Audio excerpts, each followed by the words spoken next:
Hello बच्चों, कैसे हो आप सब। आई होप आप सब पढ़ाई पे ध्यान दे रहे होंगे और साथ साथ में मस्ती भी कर रहे होंगे। ठीक है, तो मस्ती और पढ़ाई दोनों ही करना है। तो आज हम वापस हिस्ट्री के नई क्लास में नया चैप्टर करने वाले हैं। ठीक है, जिसका नाम है मूवमेंट टुवर्ड्स इंडिपेंडेंस।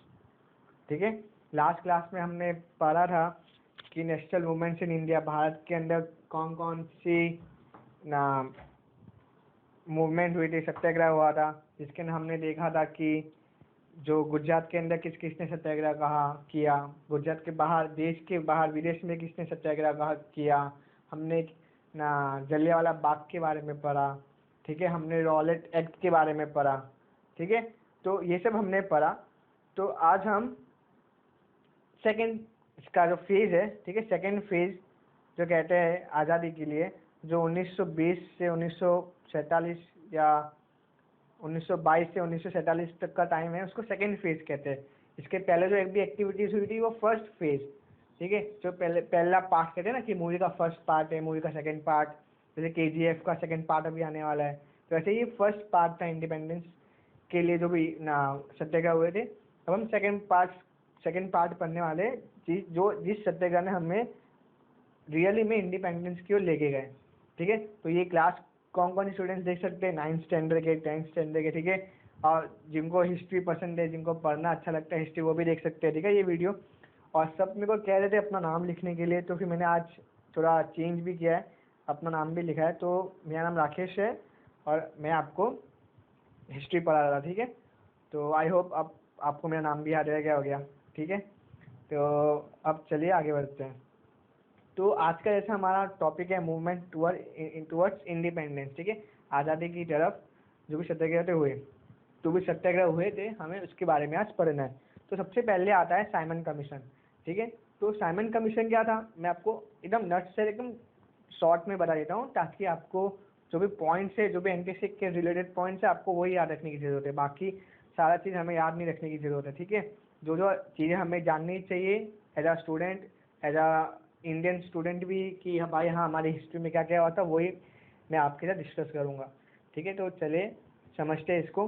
तो साइमन कमीशन ये था कि जब ब्रिटिशर्स को ऐसा लगा कि हाँ अब हमें भारत के लिए कुछ करने का है, क्योंकि भारत के अंदर जो आवाज़ थी वो बहुत बुलंद हो रही थी ब्रिटिशर्स के खिलाफ, तो उन्होंने कहा कि मॉन्टफोर्ड, ठीक है ना, मॉन्टफोर्ड है जिन्होंने कहा कि, एक सेकंड अपना कलर चेंज कर लूँ, कि मॉन्टफोर्ड ने कहा कि ना एक कमीशन हम बनाएंगे जो हर 10 साल पे, ठीक है, हर 10 साल पे वो इंडिया पहुंचेगी और वहाँ पे एग्जामिन करेगी, मतलब कि सर्वे करेगी कि जो इफेक्ट्स हुआ है, जो ऑपरेशन, जो भी कॉन्स्टिट्यूशन रिफॉर्म्स किए ब्रिटिशर्स ने भारत के हक के लिए, वो कितना अच्छा हुआ है, मतलब कि वो भारत के लोगों को मिला है कि नहीं मिला, जो भी उन्होंने अच्छी चीज़ें बनाई है भारत के हित के लिए बनाई है, वो वहाँ तक पहुँच रही है कि नहीं पहुँच रही।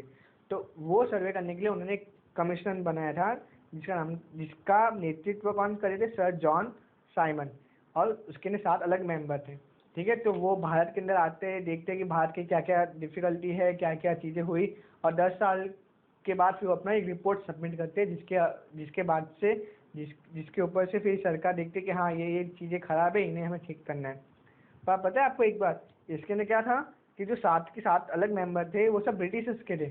तो सोचो, एक आदमी जो ब्रिटिश में रह रहा है, ठीक है, उसको क्या ही पता चलेगा कि इंडिया के अंदर क्या हो रहा है। ठीक है, आप जैसे कि आप अपने घर में रहते हो, तो आपको अपने बाजू वाले के घर का भी नहीं पता था कि भाई उसके घर में क्या हो रहा है ना, पता चलता है क्या, मेरे को तो नहीं पता चलता है मेरे बाजू वाले के घर में क्या हो रहा है। तो सोचो जो 7 समंदर पार है, उनको कैसे पता चलेगा कि भाई जो इंडिया है, इंडिया के अंदर ये तकलीफ है। तो इंडिया का मेंबर्स उसमें होना चाहिए था, पर इंडिया का कोई भी मेंबर उसके अंदर नहीं था। ठीक है, there was not a single member, कोई मेंबर वहाँ पे नहीं था इंडिया का। इसके लिए जो जैसी साइमन कमीशन इंडिया आई, तो लोगों ने नारे लगा दिए, क्या, Simon go back, Simon go back. ठीक है, जैसे सब अभी नारा लगा रहे थे ना, कोरोना गो, कोरोना गो, तो वैसे उस टाइम में लोग नारे लगा रहे थे, साइमन गो बैक। ठीक है, और इसके अंदर ही जो लाला लाजपत राय थे, वो बहुत आगे, मतलब कि बहुत उत्साह के साथ उन्होंने ये प्रोटेस्ट में भाग लिया था। और जब लाठी चार्ज किया गया, तब उनके सर पे लाठी लगी और वो घायल हो गए और अस्पताल में उनकी मृत्यु हो गई। ठीक है, तो लाहौर के अंदर जब लाला लाजपत राय के सर पे डंडा लगा, जब उनकी मृत्यु हो गई, तभी भगत सिंह, सुखदेव, राजगुरु ने, जो सॉन्डर्स जिसने वो लाठीचार्ज का आदेश दिया था, उनको मार दिया, ठीक है। और उसके बाद फिर इन तीनों पकड़े गए और इन्हें भी 23 मार्च को फांसी पे चढ़ा दिया गया था। पता है ना आपको, 23 मार्च शहीद दिवस हम मनाते हैं, ठीक है, तो इनके लिए ही मनाते हैं, ठीक है। तो आई होप साइमन कमीशन आपका क्लियर हुआ होगा। हम आगे बढ़ते हैं, ठीक है। तो नेहरू कमेटी, तो जब ये साइमन कमीशन फेल हुआ तब जो इंडियन नेशनल कांग्रेस थे, ठीक है, सबसे पहले ये मोतीलाल जी नेहरू है, आपको पता है ये किसके पिताजी है ना, जवाहरलाल नेहरू जी के पिताजी है ये। तो उन्होंने एक रिपोर्ट बनाया, जो इस रिपोर्ट का नाम था नेहरू रिपोर्ट, ठीक है। इस रिपोर्ट में क्या था, इन्होंने कहा कि ये चेंजेस है, हम जो कांग्रेस है, हमारी जो पार्टी है वो भी इलेक्शन लड़ेगी, तो हमें ये चीज़ें चाहिए। तो उस चीज़ें में क्या था, डोमिनियन स्टेटस, ठीक है। तो जो गुजराती के स्टूडेंट्स हैं उनको घबराने की जरूरत नहीं है, ठीक है, आपका दोनों का सेम ही रहता है, ठीक है। आपको अगर कुछ भी अगर एक्सप्लेनेशन में डिफिकल्टी आ रही है तो आप एक बार कमेंट में लिख देना, ठीक है। तो मैं अगली बार से और ज़्यादा गुजराती में ही पढ़ाऊँगा। पर ये हिंदी क्या है, हिंदी मीडियम के लिए भी चल जाएगा, इंग्लिश वाले भी समझ जाएंगे और आप भी समझ जाओगे, इसके लिए हिंदी में रखा है, ठीक है। तो डोमिनेंट स्टेटस, तो इसको क्या कहते हैं, अपने सांस्थानिक स्वराज्य। तो इसको हम आगे पढ़ेंगे, सांस्थानिक स्वराज्य क्या है, ठीक है। आपकी बुक के लिए इंपॉर्टेंट नहीं है, पर एज आ इंफॉर्मेशन आपको चाहिए, होना चाहिए कि ये डोमिनेंट स्टेटस सांस्थानिक स्वराज्य है क्या। उसके बाद इंडिपेंडेंट जुडिशरी, ठीक है, स्वतंत्र न्याय चाहिए अपने को। अगर न्यायतंत्र अपना स्वतंत्र नहीं होगा, अगर जज ही बिका हुआ होगा, जज ही ब्रिटिशर्स का होगा, तो वो इंडिया के फेवर में तो फैसला दे ही नहीं पाएगा। फिर फंडामेंटल राइट्स, ठीक है, जो मूलभूत अधिकार है अपने, ठीक है। अपने सिविक्स में पता होगा कि हमारे फंडामेंटल राइट्स है, हम फ्रीडम ऑफ स्पीच है हमारे पास, ये हमारी राइट है, ठीक है। तो मूलभूत अधिकार भी इन्होंने कहा था कि इस रिपोर्ट में होनी चाहिए।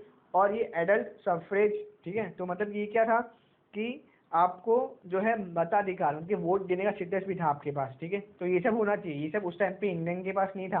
इंडियन अपने लिए खुद की जो ना चुनाव में खड़े होते अपने नेता, उनको वोट नहीं कर पाते थे। तो नेहरू कमेटी में, नेहरू रिपोर्ट में उन्होंने ये सब चीज़ें डाली, ठीक है। ये छोटा सा पैराग्राफ है, लेकिन ये सब चीज़ें आपको पता होनी चाहिए, इसके लिए मैं आपको थोड़ा लंबा में बताया, ठीक है। तो आई होप आपका Nehru committee, Nehru report clear होगा। तो ये डोमिनेंट स्टेटस, ठीक है, तो उसको क्या लिखेंगे, संस्थानिक स्वराज्य, ठीक है। तो संस्थानिक स्वराज्य क्या होता है कि समझो कि आपका घर है, ठीक है, तो आपके घर के अंदर जो भी खर्चा करना होता है या कुछ भी लाना होता है वो सब पापा लेके आते हैं। खाली इमेजिन करो, ठीक है, जस्ट फॉर एग्जांपल, ऐसा एक दाखिला है ये, ठीक है, तो पापा लेके आते हैं, लेकिन पापा को पीछे से कमांड कौन करता है ना, मम्मी करती है ना, कि पापा मम्मी से बिना मुझे कुछ कर नहीं पाते। किसी किसी के घर में उल्टा होता है कि मम्मी सब कुछ रखती है, सब कुछ करती है, लेकिन मम्मी पापा को पूछे बिना नहीं कर पाती कुछ।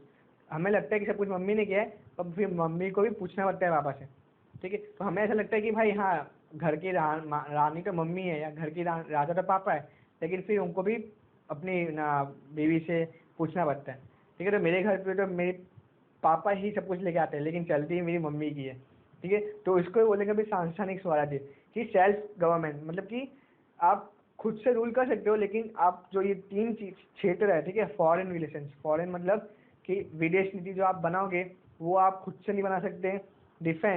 डिफेंस मतलब आप जो अपने लिए आप जो सैनिक क्या कुछ भी आप बनाओगे, आप वो खुद से नहीं बना सकते, वो जो मेन गवर्नमेंट है उनसे पूछ के आपको काम करना होगा। और तीसरा क्या है, कम्युनिकेशन, ठीक है, मतलब कि ना दूरसंचार, अगर आप कुछ भी दूरसंचार का कार्य कर रहे हो तो आप वो जो मेन गवर्नमेंट है, ब्रिटिश गवर्नमेंट जो मेन है, आप उनसे पूछ के नहीं कर पाओगे, ठीक है। मतलब कि आपको रूल करने का दे दिया कि आप, ठीक है, आप राजा हो, आप अधिकार करो, लेकिन इन तीन चीज़ों में आप हमसे बिना पूछे कुछ नहीं कर सकते। और कोई भी राज्य या कोई भी कंट्री को चलाने के लिए तीन चीज़ें बहुत इंपॉर्टेंट है, क्योंकि वो अपनी विदेश नीति खुद से नहीं बना पाएंगे, उनको सब पूछना पड़ेगा कि देखो मैं इससे बात करूँ कि नहीं करूँ, मैं उससे बात करूँ कि नहीं करूँ, तो फिर क्या फायदा इस स्वराज्य का, ठीक है।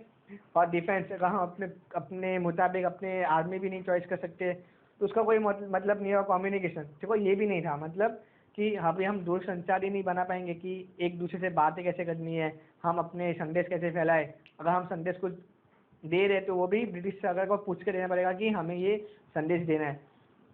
तो ये था डोमिनेंट, क्या एक टाइटल दिया गया था to semi independent politics. Semi मतलब आधी, कि आधी ही वो राज कर पाते थे, आधी में वो राज नहीं कर पा रहे थे, ठीक है। तो आधी कौन सी चीज़ में, इन 3 चीज़ों में उनका नहीं चलता था, उनको ब्रिटिश सरकार से पूछ के करना पड़ता था। ठीक है। तो it means all laws and regulation of a country are maintain and control by its own citizen. ठीक है। सारे लॉज और रूल्स वो सिटीजन, ओन सिटीजन ही कंट्रोल करेगी, लेकिन इन 3 चीज़ को छोड़ के। ठीक है। और ये 3 चीज़ मेन हुआ करती थी। ठीक है। तो आई होप आपको डोमिनेंट स्टेटस क्लियर होगा। अब हम बात करते हैं डिमांड फॉर कंप्लीट इंडिपेंडेंस। ठीक है। तो 1929 में जवाहरलाल नेहरू, ठीक है, उनके ऊपर उनके पिता का फोटो रहा। अब ये जवाहरलाल नेहरू जी, इन्होंने लाहौर, ठीक है, on the bank of river Ravi, ठीक है, रावी नदी के किनारे लाहौर में इन्होंने पूर्ण स्वराज का घोषणा कर दिया। ठीक है। लाहौर में पूर्ण स्वराज। ठीक है। इनके जो ग्रेजुएशन पास करके अब हमें डोमिनेंट स्टेटस नहीं चाहिए, अब हमें पूर्ण स्वराज चाहिए, अब पूरी तरीके से हमारा अधिकार होगा। और ये उन्होंने किया था 26 तारीख को। ठीक है। ये देखो 26 तारीख को, 26 जनवरी 1930 को। ठीक है। तो इसके लिए ही हमारे जो कॉन्स्टिट्यूशन जो 26 जनवरी को लागू हुआ, वो उसी दिन लागू हुआ, क्योंकि वो इस दिन को यादगार बनाना चाहते थे, ताकि सभी लोग इसको याद रखें। हमारा कॉन्स्टिट्यूशन दिसंबर में ही बन चुका था, और फिर भी उसको 1 महीना लेट लोगों के सामने रखा गया, उसको ना पारित किया गया। क्यों? बस ये 26 जनवरी। क्यों? क्योंकि 26 जनवरी कांग्रेस के लिए बहुत ऐतिहासिक दिन था। ऐसे दिन 1930 में उनके मेंबर्स ने, कांग्रेस के मेंबर्स ने पूर्ण स्वराज की प्रतिज्ञा ली थी। और कहाँ पे ली थी? ये क्वेश्चन आता है। ठीक है। तो bank of river Ravi, Lahore में। ठीक है। आज तो वो पाकिस्तान में। ठीक है। तो इतना आपको समझ में आ गया। डिमांड फॉर कंप्लीट इंडिपेंडेंस में ये 2 क्वेश्चन बनेंगे। तो ये आपको पता भी होना चाहिए कि 26 तारीख की क्यों चुना गया है। 365 दिन है हमारे पास, फिर भी हमने 26 जनवरी क्यों चुना ना, जो कॉन्स्टिट्यूशन है उसको पारित करने के लिए। तो उसके पीछे का कारण ये है, और ये आप सबको आना चाहिए। ठीक है। तो अब हम बात करते हैं दांडी यात्रा। ठीक है। तो दांडी यात्रा आपको पता है, गांधी जी ने चल पड़े थे अकेले, मतलब कि अपने साथियों के साथ नमक का कानून तोड़ने के लिए। तो इसमें खाली आपको 2-3 चीज़ें याद रखनी है। ठीक है। कि 11 मार्च को उन्होंने लोगों को कहा कि अब हम ये नमक का जो कानून है, नमक उस टाइम पे सबके लिए माना जाता था, जो गरीब से गरीब या अमीर से अमीर लोग या जो राजा लोग या भिखारी, सबके लिए नमक जरूरी था। और नमक एक ऐसी चीज़ है जिस पर कोई टैक्स नहीं लगा सकता, जो कोई कर नहीं लगा सकता। ठीक है। कर नहीं लगा सकता इस पर, टैक्स नहीं लगा सकते इस पर। तो हम ब्रिटिश सरकार ने पैसे की लालच में इस पर भी टैक्स लगा दिया था। तो अब गरीब से गरीब लोगों की भी, सबसे हिंदू मुस्लिम सिख ईसाई सभी लोग को खाने में नमक चाहिए था। ठीक है। तो इस गांधी ने सोचा कि अब हम इसी का कानून तोड़ेंगे, इससे लोगों के ना यूनिटी, एकता का भाव भी आएगा। तो गांधी ने सोचा कि ये सबसे इंपॉर्टेंट चीज़ है, सबसे बेसिक चीज़ है। सोचो अगर आपके नमक, आपके खाने से नमक निकाल दो तो आप खाना खा पाओगे क्या? नहीं खा पाओगे ना। और नमक का दाम मैं बहुत बढ़ा दूँ तो भी आप नहीं खा पाओगे, इतना महंगा हो जाएगा कि आप ले नहीं, खरीद ही नहीं पाओगे। तो फिर गांधी जी ने 12 मार्च 1930 को दांडी यात्रा चालू की। कहाँ से? साबरमती आश्रम से।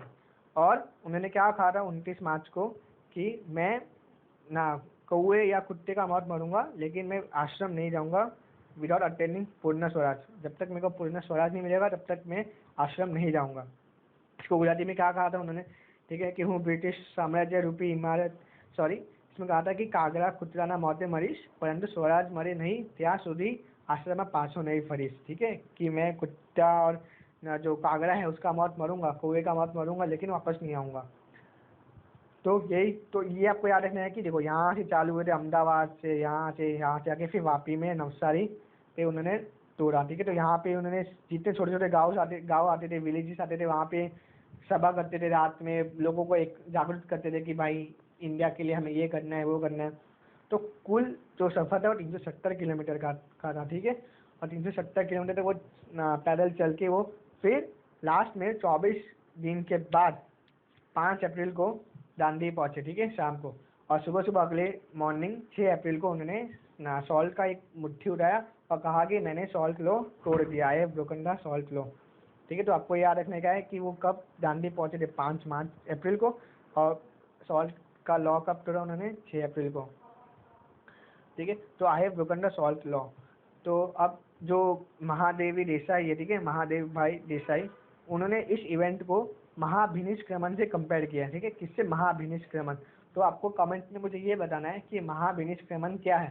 ठीक है। मैं नेक्स्ट वीडियो में इसका आंसर दूंगा, पर आपको थोड़ा होमवर्क भी करना है। ठीक है। सब कुछ देखो, मैं कितना कलरिंग करके पढ़ा रहा हूँ, तो आपको एक दो आंसर भी देना चाहिए, है ना। तो उन्होंने एक, महादेव भाई देसाई ने इस इवेंट को महाभिनिष्क्रमण से कंपेयर किया है। तो ये आपका क्वेश्चन भी बनता है कि किसने दांडी मार्च को महाभिनिष्क्रमण से कंपेयर किया था? या तो फिर महादेव देसाई ने इस इवेंट को किससे कंपेयर किया है, तो महावीर निष्क्रमण। ठीक है, दोनों तरह से पूछ सकते हैं। तो यही था आपका सिविल डिसोबीडियंस मूवमेंट का जो है, जो मैंने आपको पहले भी लेक्चर में बताया कि नॉन सिविल डिसोबीडियंस मूवमेंट और नॉन कोऑपरेशन मूवमेंट में फर्क था। ठीक है, तो वो ये सिविल डिसोबीडियंस मूवमेंट का एक है कि दांडी मार्च। फिर इसके लिए आपको क्या लगता है, पुलिस ने रोका नहीं होगा? पुलिस ने बहुत रोका था, पुलिस ने सबको मारा भी था, लाठी चार्ज किया था, लेकिन वो लोग टच से मच नहीं हुए थे। ठीक है, तो इसके शायद मैं आपको कहा था कि रात को लोग प्रोग्राम करते थे, तो वही बॉयकॉट ऑफ फॉरेन क्लोथ्स, ठीक है, जो दारू नहीं पीना चाहिए, हिंदू मुस्लिम की एकता, वो सब गांधी जी प्रचार करते रहते थे। फिर पीपल जो लोग थे उन्होंने ना railway station, police station, government buildings को फिर तोड़ने लगे, वहाँ पे प्रोटेस्ट करने लगे उनके साथ। ठीक है, क्योंकि जो सरकार थी वो उनके पे लाठीचार्ज कर रही थी, जो सिंपल चल के जा रहे थे उनके ऊपर, उनको रोकने के लिए लाठीचार्ज कर रही थी, तो लोगों का भी गुस्सा आया, तो उन्होंने इसको डिस्ट्रॉय करने लगे, पर किसी की जान नहीं ली थी। अब अपने आई होप आपको वहाँ तक दांडी मार्च क्लियर हो गया होगा कि वो चालू कब हुआ। ठीक है, तो वो चालू हुआ था, तो एक बार वापस आप याद कर लो वो चालू कब हुआ था दांडी मार्च। दांडी मार्च 11 मार्च इवनिंग को गांधी जी ने ये बताया था, और 12 मार्च 1930 को वो चल पड़े थे अपने साथियों के साथ साबरमती आश्रम से 370 किलोमीटर दूर नवसारी पहुंचे। 24 दिन की उनकी यात्रा थी।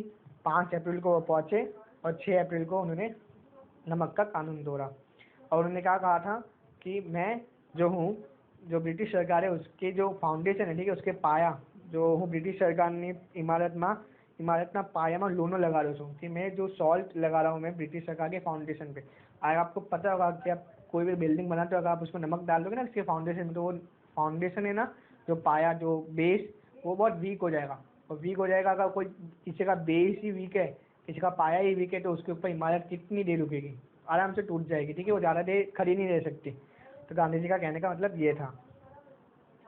ठीक है, तो आई होप आपको ये समझ में आया होगा। अब हम चलते गांधी इरविन पैक्ट। ठीक है, तो अब गांधी जी जो थे उस टाइम पे कांग्रेस उनको अपना नेता मानती थी। कांग्रेस को कहते थे कि आप जो कहोगे बापू हम वही मानेंगे। मतलब गांधी जी कांग्रेस का पार्ट नहीं थे, लेकिन कांग्रेस जो है वो गांधी जी से बिना पूछे कुछ करती भी नहीं थी। ठीक है, वो गांधी जी की जो आदर्श है, ठीक है, जो उनका जो एक कहते हैं ना कि रूल्स था, उनका एक ना आदर्श था कि भाई हाँ ये है होना चाहिए, तो कांग्रेस उसी पे काम करती थी। तब गांधी इरविन पैक्ट क्या था, तो first round table conference held हुआ था कि वो लोग कांग्रेस के साथ मिलकर बात करना चाहते थे ब्रिटिश सरकार की, हम क्या क्या कर सकते हैं भारत के लोगों के लिए। ठीक है, अब इसको राउंड टेबल कॉन्फ्रेंस या गोड़ मेजी, ठीक है, तो गुजराती में इसको गोड़ मेजी सभा कहते हैं। वो क्यों कहते हैं, क्योंकि ये टेबल है ये सर्कल में होती है। ठीक है, ये सर्कल में होती है, यहाँ पे एक जन बैठा, ठीक है, एक सेकंड, यहाँ पे एक जन बैठा, ये इधर एक जन बैठा, इधर एक जन बैठा, इधर एक जन बैठा, इधर एक जन, इधर एक जन, इधर एक जन, तो ये सर्कल होती है जो मीटिंग का रूम होता है वो, इसके लिए यार इसको राउंड टेबल कॉन्फ्रेंस कहते हैं।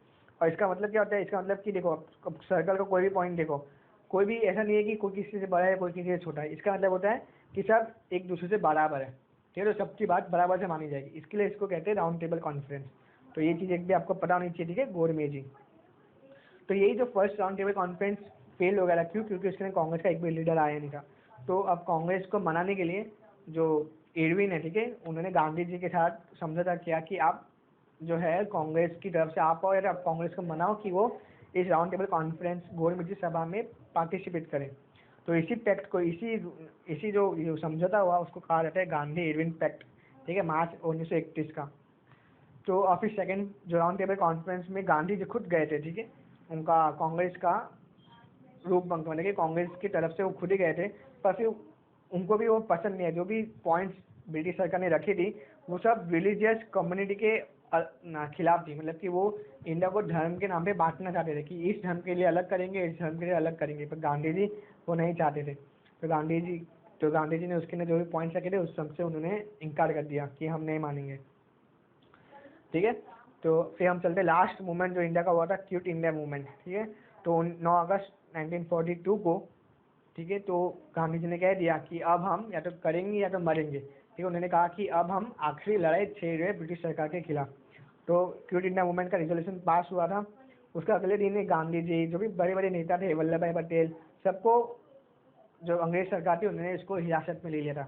उन्हें पता था कि ये अब इंडिया के लोग बहुत ही ज़्यादा जागरूक हो चुके हैं, अगर ये कुछ दिन और बाहर है तो फिर हमें जल्दी ही सामान मतलब कि सामान पैक करके हमें ब्रिटिश जाना पड़ेगा, वापस इंग्लैंड जाना पड़ेगा।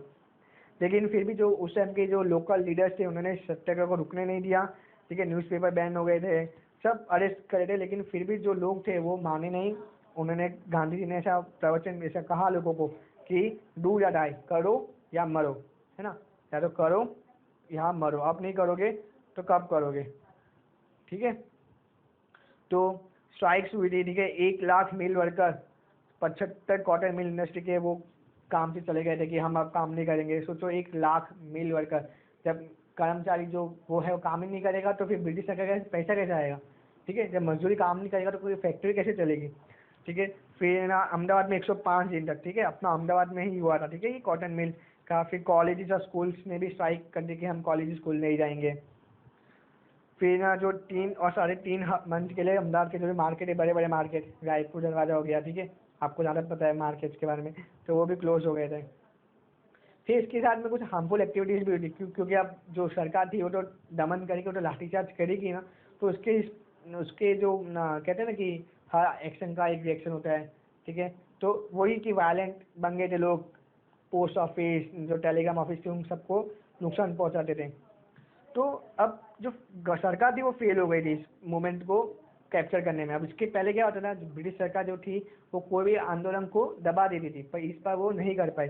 भले उन्होंने 17,000 लोगों को जेल में डाल दिया था, ठीक है ना, कुछ हज़ार से ज़्यादा लोग मारे भी गए थे इस प्रोटेस्ट करने में, फिर भी लोग रुके नहीं, ठीक है। और लोग रुके नहीं, और जो अपना डोमिनेंट स्टेटस जो मैंने कहा स्थानिक स्वराज, अब वो तो लोगों के मन से चला गया था कि अब तो हमें वो चाहिए नहीं, अब तो हमें क्या चाहिए, पूर्ण स्वराज ही चाहिए, ठीक है। अब हम बात करते हैं अपने नेक्स्ट हीरो की, आज़ाद हिंद फौज है, सुभाष चंद्र बोस। आई होप आप सबने इनका नाम सुना होगा, ठीक है। थोड़ा सा मैं इनके 1-2 पॉइंट्स बता देता हूँ जो थोड़ी याद रखने की ज़रूरत है कि इनका जो जन्म है वो कटक के उड़ीसा में हुआ था 23 जनवरी को, ठीक है। इन्होंने ICS इंडियन सिविल सर्विस की एग्जामिनेशन पास की, जो अपना IAS बनते ना, IAS IPS, आप में से बहुत लोगों का मन होगा कलेक्टर बनने का, IPS बनने का, तो इंडियन सिविल सर्विस की एग्जाम उन्होंने पास की थी, वो 4थे नंबर पर आए थे पूरी इंडिया में, ठीक है। फिर ना वापस कैलकाटा है। फिर इनको ना आज़ादी से बहुत प्रेम था, उनको आज़ादी के लिए ना मूवमेंट से सत्याग्रह करने में इनकी बहुत दिलचस्पी वो था, उनको बहुत अच्छा लगता था कि मैं देश के लिए कुछ करूं। तो उन्होंने स्वराज पार्टी, मैं आपको बताया था लास्ट वीडियो में, स्वराज पार्टी, ठीक है, नहीं याद तो एक बार रिवाइज कर लेना लास्ट वीडियो का लास्ट के कुछ मिनट्स देख के, ठीक है। 1923 में उन्होंने स्वराज पार्टी का गठन किया, ठीक है। स्वराज पार्टी में वो ज्वाइन हुए, गठन नहीं ज्वाइन हुए, चित्तरंजन दास ने वैसे तो किया था उनका गठन, तो वो ज्वाइन हुए 1923 में। फिर 40 की एज में ही वो जो कांग्रेस कन्वेंशन जो हरिपुरा सूरत में हुआ था उसके वो प्रेसिडेंट भी बना दिए गए थे, ठीक है। पर उनका जो काम करने का स्टाइल था वो अलग था, वो चाहते थे, वो कहते थे कि हम ऐसा नहीं करेंगे कि ना रूल लगा के या अपनी सरकार बना के फिर ब्रिटिशर्स को हटाएं। वो चाहते थे कि हम ब्रिटिशर्स को जड़ से उड़े फेंके, उनको मार डाल, मतलब कि अपनी आर्मी बना के, ठीक है। और गांधी जी नॉन वायलेंस की वो थे कि हाँ मैं वायलेंस नहीं करूँगा, मैं नॉन वायलेंस का पुजारी हूँ, मैं जो हूँ सत्य, और जो अपना सत्य है मेरा एक ट्रूथ, और जो मैं नॉन वायलेंस कि मैं हत्या नहीं उठाऊंगा वो है मेरा दूसरा शस्त्र है, मैं इन दोनों शस्त्र से ही जीतूंगा। पर सुभाष चंद्र बोस का व्यू पॉइंट अलग था, ठीक है। तो इन्होंने कांग्रेस छोड़ के उन्होंने अपना खुद का एक पार्टी बनाई, ठीक है, फॉरवर्ड ब्लॉक।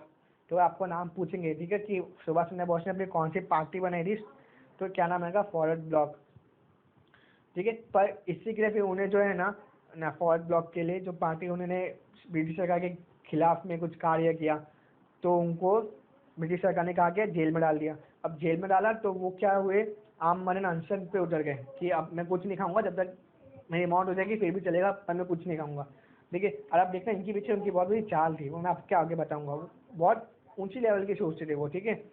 आपको भी ऐसा अच्छा लगेगा कि भाई ये बंदा कितना, ये जो सर है, ये जो सुभाष चंद्र बोस है, कितना आगे की सोचते थे, ठीक है। तो क्या हुआ कि इनको जो है सुभाष चंद्र बोस को फिर ना जब उनकी तबियत खराब हुई तब इनको जो है घर से बाहर निकालना, मतलब कि उनको घर पे अरेस्ट कर दिया, मतलब कि उनको जेल से निकाल के उनके घर पे ही उनको नजरबंद रख दिया, और उनके आजू घर के बाहर पुलिस वाले रहते थे। तब इन्होंने क्या किया, अपनी दाढ़ी वाड़ी उगाई और पठान, ठीक है, किसका, पठान का भेष बना के, ठीक है, पठान, सॉरी, ठीक है ना, पठान का भेष बना के, ठीक है, पठान का भेष बना के वो वहाँ से अपने घर से भाग के, अपने घर से भाग के वो Peshawar, Kabul, Iran, Russia, Italy होके फिर वो कहाँ पहुँचे, जर्मनी पहुँचे। ठीक है, मैं आपको इनका मैप पर स्टडी करूँ। ठीक है, कलकत्ता ये रहा, यहाँ से पाकिस्तान गए, पाकिस्तान के पेशावर, यहाँ से काबुल गए अफगानिस्तान के, फिर यहाँ से रशिया गए, रशिया से भी इटली गए, इटली से फिर जर्मनी गए। ठीक है, घूम घूम के वो जर्मनी पहुँचे। अब जर्मनी क्यों पहुँचे तो मैं आपको बताता हूँ। ठीक है, उस टाइम पे क्या होता था, 1942 का टाइम है ये। ठीक है, 1939 में द्वितीय विश्व युद्ध चालू हो गया था, है ना। द्वितीय, मैं इसको वर्ल्ड वॉर 2 लिख देता हूँ, चालू हो गया था। तो इसमें इंग्लैंड के सामने, इंग्लैंड और जर्मनी जो है उनकी आमने सामने लड़ाई हो रही थी।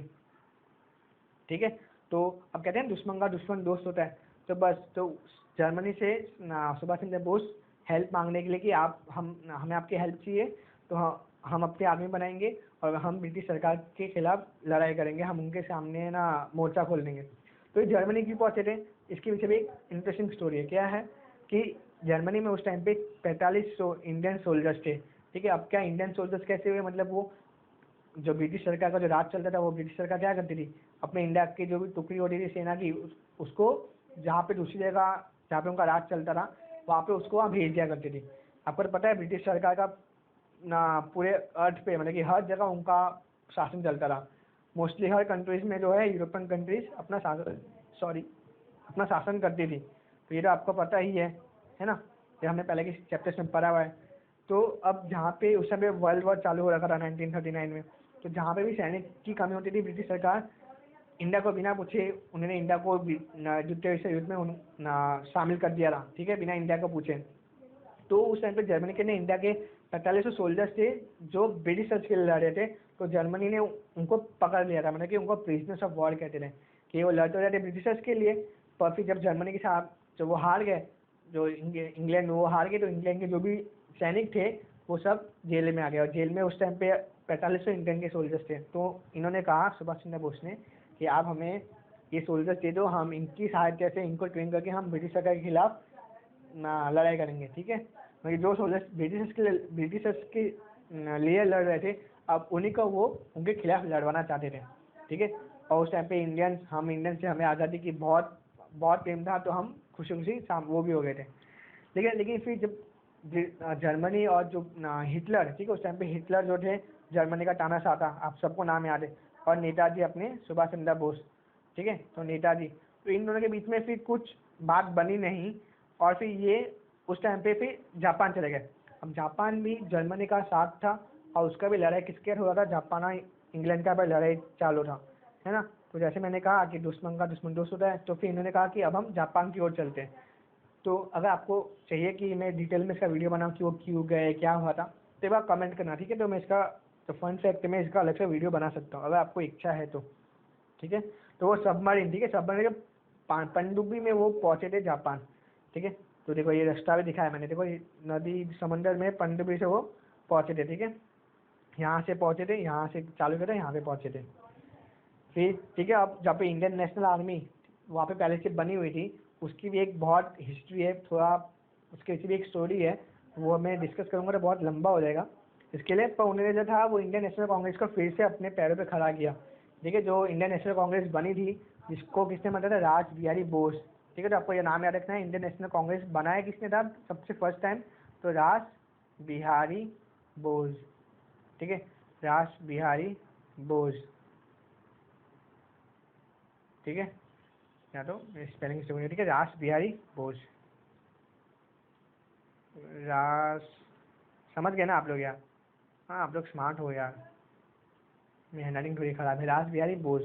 ठीक है, और इनको वापस रास बिहारी बोस ने फिर जो स्टोरी है, मोहन भागवत थे, ठीक है, तो फिर उनके उसके बाद से फिर इन्होंने ना जो अपना आगे पढ़ेंगे, तो इन्होंने फिर लीडरशिप नेताजी को दे दिया। और नेताजी ही पहले इंसान थे जिन्होंने जो सेना थी उसके लिए एक अलग से वुमेन की टुकड़ी, मतलब कि महिला की टुकड़ी रखी थी, जिसका नाम था झांसी रेजिमेंट। ठीक है, तो आपको ये आना चाहिए कि ना सुभाष चंद्र बोस की जो सेना थी, आज़ादी फौज, इंडियन नेशनल आर्मी, ठीक है, उसके अंदर एक अलग सी टुकड़ी जो वुमेन की थी। ठीक है, उसके लिए खाली महिलाएं थे, और उसकी कैप्टन कौन थी, लक्ष्मी स्वामीनाथन। ठीक है, स्वामीनाथन उसकी ना कैप्टन थी, और उसके अंदर सारी की सारी महिला थी। तो अब इसके लिए उन्होंने 4 अलग अलग ब्रिगेड बना रखे थे। जैसे अपने इंडियन सेना में है ना, Sikh regiment, Gurkha regiment, Bihar regiment, ऐसे इन्होंने वो उस टाइम पे इसको बांटना नहीं चाहते थे ना, कास्ट के रूप में या रिलीजन के रूप में। तो उन्होंने कहा गांधी ब्रिगेड, आज़ाद ब्रिगेड, सुभाष ब्रिगेड और नेहरू ब्रिगेड, ये 4 ब्रिगेड के नाम दे दिए थे। इसके अंदर सब सेना की भर्ती होती थी। और उन्होंने उस टाइम का सबसे नारा दिया कि आप मुझे खून दो, मैं आपको आज़ादी दूंगा। उन्होंने सैनिक से कहा कि give me blood and I shell give you the freedom. तुम मुझे खून दो, मैं तुम्हें आज़ादी दूंगा, कि तुम मेरे लिए लड़ो और आज़ादी फिर तुम्हें मैं दिला के रहूँगा। ठीक है, तो फिर आज़ादी हिंद फौज जो एस्टेब्लिश हुई थी, आप उसको रहने के लिए खाना पीना का खर्चा भी सब चाहिए होता है ना, एक फौज जो थी वो ऐसे काम नहीं करती ना। तो फिर इसके लिए एक प्रोविजनल गवर्नमेंट, मतलब कि काम चला गवर्नमेंट बनाई थी सिंगापुर में। और गवर्नमेंट मतलब कि क्या, कि अब जो सेना को जो भी आदेश देते गवर्नमेंट ही देती है ना, तो इसके लिए बस खाली उसके लिए उन्होंने एक सिंगापुर में एक है ना आज़ादी गवर्नमेंट बनाया था। एक गवर्नमेंट बनाई थी जो सारे ना काम या जो भी सारे जो भी डिसीजन लेना होता है वो सब आज़ाद हिंद फौज को देती थी। और इसी के ऊपर से इनका नाम इंडियन नेशनल आर्मी से आज़ाद हिंद फौज भी पड़ा। क्यों? क्योंकि यहाँ पे आज़ाद हिंद गवर्नमेंट थी, जिसके प्राइम मिनिस्टर कौन थे? अपने नेताजी थे। ठीक है, इनके प्राइम मिनिस्टर थे नेताजी। तो आपको ये भूलना नहीं चाहिए, क्यों जापान से इनको सारी मदद मिली थी। जापान ही जो पॉलिटिकल और मिलिट्री और इकोनॉमिक, तो पैसे से भी उनकी वही मदद कर रहा था। ठीक है, लेकिन फिर क्या हुआ कि अब इनको अपना एक खुद का एरिया भी चाहिए था। तो इन्होंने अंडमान और निकोबार, ठीक है, अंडमान और निकोबार का इन्होंने यहाँ पे जो जापानी सेना थी उन्होंने इस पर कब्जा कर लिया। ठीक है, और इस पर कब्जा करने के बाद इन्होंने यहाँ पे अपनी गवर्नमेंट बनाई। अब इन्होंने फिर अंडमान और निकोबार का नाम चेंज कर दिया था। ठीक है, तो आपको मुझे वो बताना है कि इन्होंने नाम चेंज करके क्या रखा था। ठीक है, तो आपको मेरे को एक कमेंट सेक्शन में बताना है कि अंडमान और निकोबार का नाम चेंज करके इन्होंने क्या रखा था। ठीक है, तो इतना आप कर सकते हो, है ना। उसके बाद फिर इन्होंने फिर जो आज़ाद हिंद फौज है, ठीक है, उन्होंने राखीन, नागालैंड, मणिपुर, ये सब तीनों जगह जीत भी लिए थे। ठीक है, सबसे पहले बार ऐसा था कि कोई इंडियन फौज ब्रिटिश के खिलाफ लड़ रही थी और वो जीत भी रही थी। ठीक है, तो उन्होंने यहाँ से अटैक करना चालू किया, वो इंडिया तक आने, दिल्ली तक आना चाहते थे। लेकिन फिर क्या हुआ कि जापान पे ना एटॉमिक बॉम्ब गिरा दिया अमेरिका ने, तो जापान पूरी तरह से तहस नहस हो गया और जापान हार गया। तो फिर जापान से जो मदद मिल रही थी इंडियन सेना को, आज़ाद हिंद फौज को, वो भी बंद हो गई।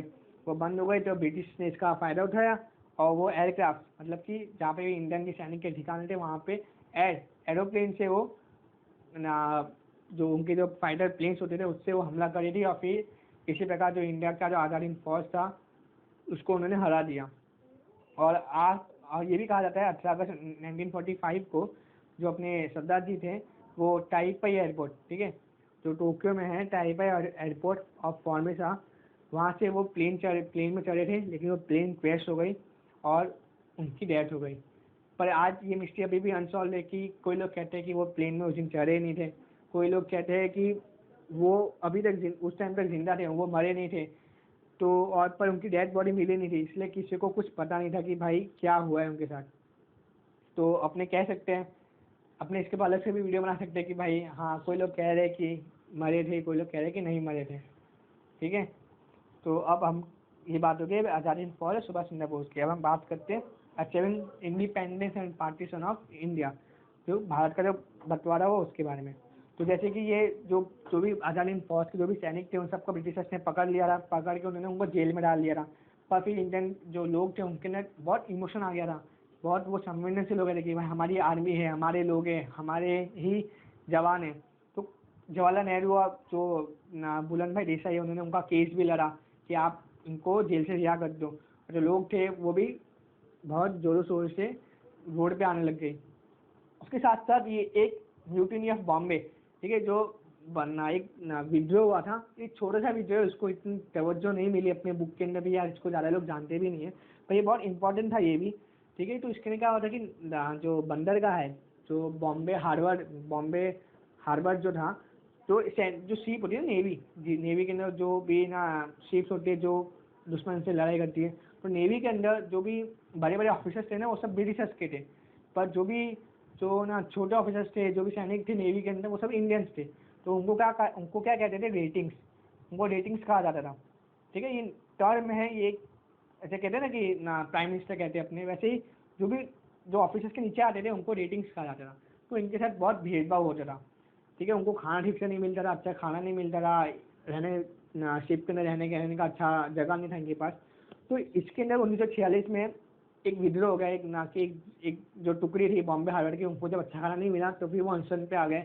और फिर ये धीमे धीमे जो 75 से 85 के बीच में अलग अलग जो भी पोर्ट्स थे ना बंदर का, जहाँ पे भी ब्रिटिश सेना की नेवी की शिप रुकती थी, ठीक है, तो वहाँ पे पूरी जगह ये फैल गया। और बॉम्बे में जब बहुत खराब हालत हो गई थी, सारे जो लोग थे, जो भी बॉम्बे के लोग थे, सब सड़क पे आ जाते थे और ब्रिटिश सरकार की जो भी गाड़ी होती थी उसे तोड़ देते थे। तो ये जो था बहुत इंपॉर्टेंट था। तब उसका फिर जो एटली, ठीक है, उस टाइम पे जो प्राइम मिनिस्टर कौन थे ब्रिटेन के, एटली, उन्होंने कहा कि 1948 तक हम इंडिया छोड़ देंगे, जून 1948 तक। ठीक है, अगर आपको चाहिए कि मैं इस पर नया वीडियो बनाऊँ अलग सा इसके ऊपर अपना म्यूटिनी ऑफ बॉम्बे, तो एक बार लिख देना, ठीक है, कमेंट में यार। अगर आपकी डिमांड आएगी तो मैं ज़रूर बनाऊंगा, ठीक है। उसके बाद फिर जब माउंट बैटन, जब वो अपने वाइसरॉय बने इंडिया के, ठीक है, लॉर्ड वेवल को हटा के, तो उनके टाइम पे जो कॉम्युनल राइट्स थे, क्या दंगे हिंदू मुस्लिम के इसमें बहुत बढ़ गए थे। फिर जो अपना कांग्रेस था उसको 201 सीट मिली थी 210 में से, मुस्लिम लीग को भी 73 सीट्स मिली 78 में से। तब ये दोनों अपने अपने अलग अलग चाहते थे कि मुस्लिम चाहते थे कि नहीं हमें अलग पाकिस्तान चाहिए, हमें इंडिया के साथ नहीं रहना, हमें एक मुस्लिम की अलग कंट्री चाहिए, ठीक है। तो फिर जो मुस्लिम लीग थी, ठीक है, उन्होंने फिर जो कैबिनेट के मिशन होते थे, जो भी बात करते थे कि भाई आपको आज़ादी क्या मिलेगी, क्या सीन होना चाहिए, कैसे होगा काम, वो सबकी मीटिंग्स भी ये अटेंड नहीं करते थे। उस मीटिंग में वो लोग हाजिर नहीं होते थे। उनका ये मांग था कि हमें पहले अलग सा देश चाहिए, उसके बाद ही हम कुछ बात करेंगे। तो फिर जो माउंट बैटन ने जो नेहरू और सरदार पटेल, ठीक है, वो गांधी जी को बहुत बड़ा आदर्श मानते थे। गांधी जी ने कहा था कि भाई बंटवारा मैं नहीं होने दूंगा। तो नेहरू जी और सरदार जी भी समझते थे कि नहीं बंटवारा नहीं होना चाहिए। लेकिन माउंट बैटन ने समझाया कि एक अच्छी गवर्नमेंट जो है वो कैसी होनी चाहिए। अगर आपके पास कोई ऐसी गवर्नमेंट है जिसके अंदर बहुत सारी क्या टूटी है, मतलब कि वो ठीक से उसके अंदर बहुत सारे अलग अलग चीज़ें हैं जो उसको अच्छे काम करने नहीं देंगे, आपको ऐसी गवर्नमेंट चाहिए, या फिर आपको एक छोटी सी मतलब कि काम ये आप अपने लोगों को ठीक से संभाल पाए, आपको वो गवर्नमेंट चाहिए, ठीक है। जैसे कि इसके स्टेटमेंट में क्या लिखा है, having a well organized central government having administrative units under the centre shall be more peaceful and progressive instead of weak central government consisting of many autonomous and opposite constituents। उन्होंने कहा ऐसा, इसका मतलब क्या हुआ कि एक वीक सेंट्रल गवर्नमेंट, मतलब कि अगर सेंट्रल गवर्नमेंट बन जाती, अगर मुस्लिम अलग नहीं होते तो मुस्लिम लोग कहते हैं कि नहीं ये नहीं करेंगे, हम वो नहीं करेंगे, तो हर बात पे फिर वो क्या कहते ना, मुस्लिम जो है वो मीटिंग अटेंड नहीं करती, फिर कोई चीज़ ढंग से चल नहीं पाती। तो माउंट बैटन ने यही कन्विंस किया उन्होंने कि आपको ऐसे करने से अच्छा है कि आप ऐसी ऐसी गवर्नमेंट बनाओ कि उसके अंदर फिर आपको कोई ऐसा मीटिंग नहीं अटेंड करेंगे, ऐसा करने वाला कोई हो ना। तो फिर जब माउंट बैटन ने पाकिस्तान बनने का घोषणा कर दिया मार्च 24 को कि इसके अलावा कोई और रास्ता नहीं है, हर जगह दंगे हो रहे हैं कि हिंदू मुस्लिम को अलग अलग ही रहने का है, तो अब हम पाकिस्तान बनने का इजाज़त दे देते हैं। और इसी को फिर उन्होंने जो माउंट बैटन प्लान कहा जाता है कि जून 3 1947 में माउंट बैटन ने डिसाइड किया to for partition of India, कि वो तारीख जून 3 था जिस टाइम पे पाकिस्तान बनने पर उस टाइम मतलब कि ठप्पा लग गया था। और इसी हिसाब से जो ईस्ट बंगाल थे और जो आसाम का सैलट प्रोविंस इलाका था वो ईस्ट पाकिस्तान में गया, ठीक है। ईस्ट पाकिस्तान, दो पाकिस्तान बने, एक वेस्ट पाकिस्तान और एक ईस्ट पाकिस्तान, ठीक है। तो ईस्ट पाकिस्तान को आज हम बांग्लादेश के नाम से जानते हैं, ठीक है। ईस्ट पाकिस्तान को हम बांग्लादेश के नाम से जानते हैं, जिसको आज़ादी इंडिया ने दिलाई है ना। वो आपको वॉर याद है 1965 का, तो उस पर हम फिर कभी बात करेंगे, ठीक है। तो इस टाइप से फिर और जो पंजाब का वेस्टर्न पार्ट था वो पाकिस्तान में गया, सिंधु बलूचिस्तान भी पाकिस्तान के अंदर गया, ठीक है। तो ऐसा नहीं था कि पंजाब पूरा हमारे पास है, आधा पंजाब पाकिस्तान में भी है, ठीक है। फिर इंडियन इंडिपेंडेंस एक्ट, ये क्या था कि जो जैसे ये पार्टीशन हुआ, ये हुआ अपना विभाजन हुआ, तो जो माउंट बैटन थे वो इंडिया के फर्स्ट गवर्नर जनरल थे, ठीक है। तो ये सवाल पूछते हैं कि who are the first governor general of India, तो क्या आएगा नाम, माउंट बैटन। और वही पाकिस्तान के कौन थे, तो जनाब जिन्ना, ठीक है। तो गांधी जी ने भी जो इंडियन इंडिपेंडेंस एक्ट, ठीक है, अब उन्होंने भी क्या कह दिया कि हम जुलाई 1947 तक आपको छोड़ के चले जाएंगे, लेकिन हम एक एक्ट ले गए थे कि इंडिया इंडिपेंडेंस, क्या अब इंडिया को इंडिपेंडेंस मिल गई है। और गांधी जी ने इसी को कहा था the one and only best and beneficial act given by Britishers to India. ठीक है, गांधी जी ने इसको कहा था कि ये एक ही चीज़ है गवर्नमेंट ने, जो ब्रिटिश सरकार ने भारत के लोगों के लिए सही किया है। एक ऐसा एक्ट लेके आया जो इंडियन इंडिपेंडेंस एक्ट जो लेके आया, उसको उन्होंने ऐसा कहा था। तो उसके बाद अगस्त 14 को, ठीक है, जो 14 अगस्त की जो 12 बजे के बाद जो भी इंग्लैंड के ध्वज थे वो सब गिर गए थे, और अपने इंडिया का जो फ्लैग था, इंडियन फ्लैग, वो हर जो भी गवर्नमेंट बिल्डिंग थी उसके ऊपर चढ़ा दिया गया। सब जगह खुशी का माहौल था, सब एक दूसरे को बधाई दे रहे थे सब। तो जैसे राम जी कैसे आए थे अयोध्या, कैसे दीपावली बनाई गई थी, सब लोग खुश थे, वैसे भारत को आज़ादी मिली थी तो सब लोग खुश थे। ठीक है, और 19 अगस्त 1947 एक भारत का स्वतंत्रता दिवस बन गया। और आपको पता है 14 अगस्त 1947 को पाकिस्तान भी आज़ाद हुआ। जैसे हम अपना बनाते हैं ना इंडिपेंडेंस डे, जैसे पाकिस्तान भी अपना इंडिपेंडेंस डे 14 अगस्त को बनाते हैं। ठीक है, अब ये एक दिन पहले कैसे हुआ, क्योंकि जो माउंट बैटन थे वो एक ही दिन दो अलग अलग जगह नहीं जा पाते ना, तो उन्होंने 14 अगस्त का दिन चुना पाकिस्तान जाने के लिए, और फिर 15 अगस्त को फिर वो इंडिया में आया। तो फिर वैसे इसी तारीख से 15 अगस्त बन गया हमारे इंडिया का इंडिपेंडेंस डे, 15 अगस्त। ठीक है, 1947। आई होप आपको याद बातें क्लियर है।